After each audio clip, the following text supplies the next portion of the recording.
In our daily lives, amidst the joys and challenges of social and family interactions, conflicts are inevitable, especially when the disagreement arises between a man and a woman. They often escalate into more complex and thrilling disputes. Once I saw a satirical painting depicting the brains of men and women. A humorous yet insightful depiction once illustrated that how men and women process their thoughts differently. In the woman's brain, all thoughts were depicted as tangled threads, making it impossible to see where each thread began and ended. On the other hand, the man's brain had small boxes for everything, and his face showed a content expression. Overall, the meaning is that men have separate compartments in their brains for everything. There is a place for fighting, a place for love, and so on, which makes the life very organized and happy. If a man has a fight with his wife, he opens the box designated for fighting, uses the material inside it, and when the fight is over, he puts everything back in the box and closes it. End of the story. However, if we look at woman's brain, she might forget why the fight started. She could be fighting about social issues, over children, something a relative said, or maybe something from the past month come up. Her fight is open-ended, and anything can come into it and can be used for it. Although the tradition of Himalayan Siddhas does not support this interpretation, and I would again say that this is just a satirical painting I saw. But in reality, the conflicts between men and women often take strange turns. There are natural differences between men and women, not only in their physical makeup but also in the ways they think and understand. If a man and a woman are in a love relationship and have a fight, you will always hear the woman say, "You ignored me." No matter how big the fight gets, you will never hear a man say, "You ignored me," unless this idea has been planted in his mind thousands of times. Men will wait for love, try to make up, but women always say this. But we need to delve deeper, because this is not just about a fight in one aspect of life. Many men and women equally crave attention due to their ego. Because of their ego, they want attention everywhere. You will find such attention seekers everywhere. It's not only women who have this flaw, men also do, but it's more common in women. These attention seekers want attention everywhere they go. If they are siblings, they will seek their parents' attention. In school, they will seek the attention of classmates and teachers. They will do the same with relatives. Even in the spiritual field, they seek attention of their guru. And if they do not get attention, it leads to a big commotion rooted in their ego. The most important thing here to understand is why someone needs attention. See, when a person feels empty and ignorant inside, lacks self-belief, and is not self-illuminated and is filled with uncertainty and doubts, they seek to fill this emptiness with attention from others. Thus, a person weak in their existence needs support and attention to prove their worth. In reality, they are not superior, so they try to prove their superiority through attention. This behavior stains the spiritual world when an attention seeker enters it. Therefore, if you are starting your spiritual journey, make sure you are not an attention seeker. If you are, you should try to get rid of this tendency as soon as possible. This advice is not only for spirituality. If you live with your husband or wife, lover or beloved, you shouldn't be an attention seeker. Why? Because this shows your weakness. This shows your ignorance and inferiority. If you are an attention seeker and do not get the attention you seek, you will suffer and feel pain.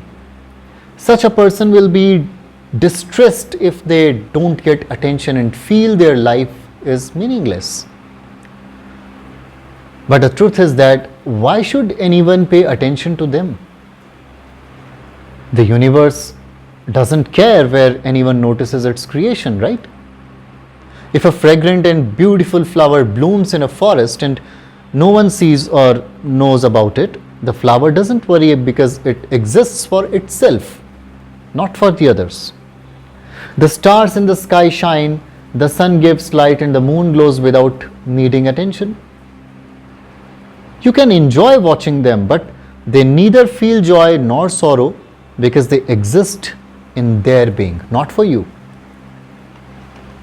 So, when there is ignorance, when there is inferiority and ego within you, you seek attention. But when you attain knowledge and know the truth, you do not need attention anymore. If there is true love between two people, they won't seek attention from each other. They will cherish each other's company, support each other, growing through joys and sorrows. True love sacrifices, shows the path to truth, and does not cause pain to others.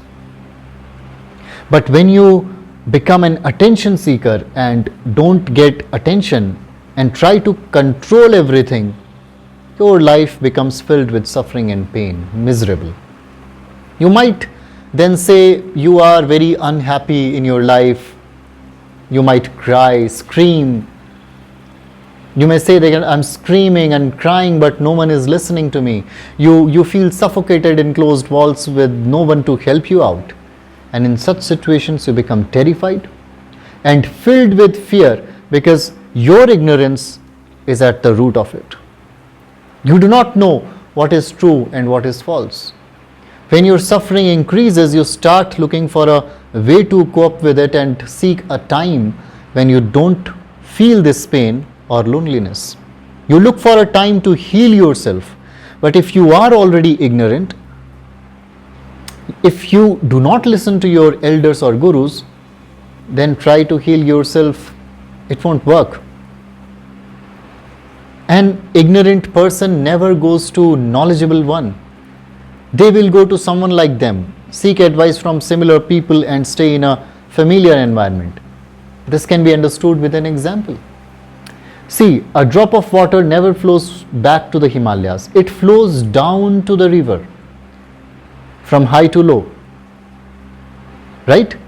And the river flows downwards and eventually merges with the sea. It won't turn into vapor and rise back to the Himalayas until the sun of knowledge shines on it. When it becomes enlightened, it will rise as vapor, become a cloud and fall as a snowflake on the Himalayas, eventually merging with the other snow. This means that when a bad person talks about healing themselves, they don't actually heal. Instead, they go to a place where they find people like them who support their wrongdoings.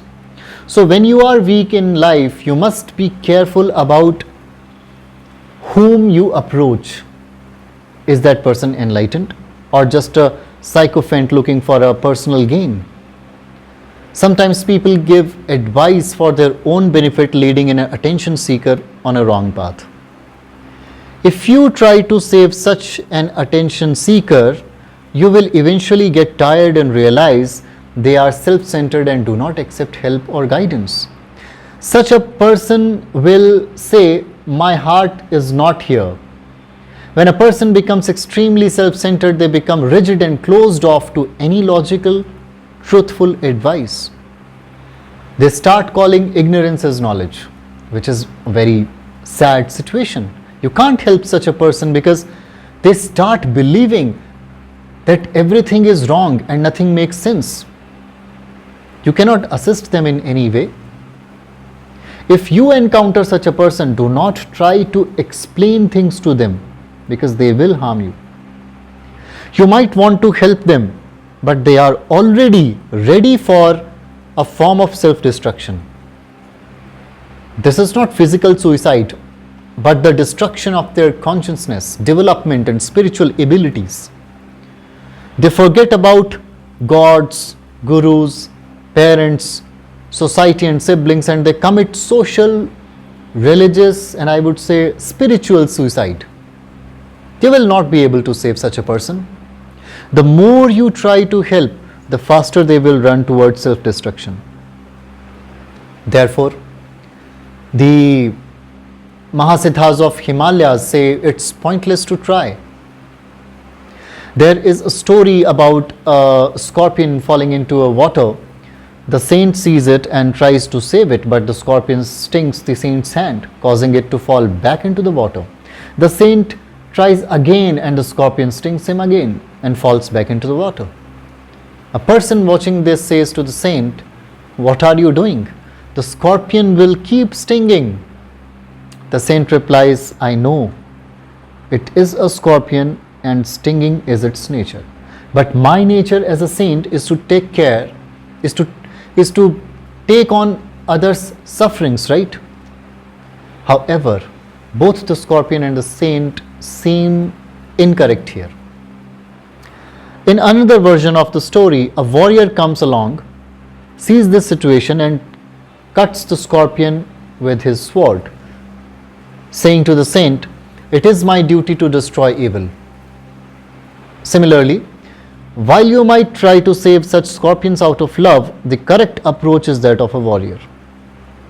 Once a person becomes a scorpion, saving them is impossible, and trying to save them will only lead to the saint's destruction. Thus, saving the saint is more important than saving a scorpion. Scorpions will only strive to survive, reproduce, and spread poison, but saints will sacrifice everything for the welfare of the world. Therefore, warriors, when you come to the realm of righteousness, dharma, spirituality, keep a righteous perspective. Such people who say, "You ignored me, indeed we ignored you," because you are ignorant. You are hateful, filled with animalistic tendencies and despicable.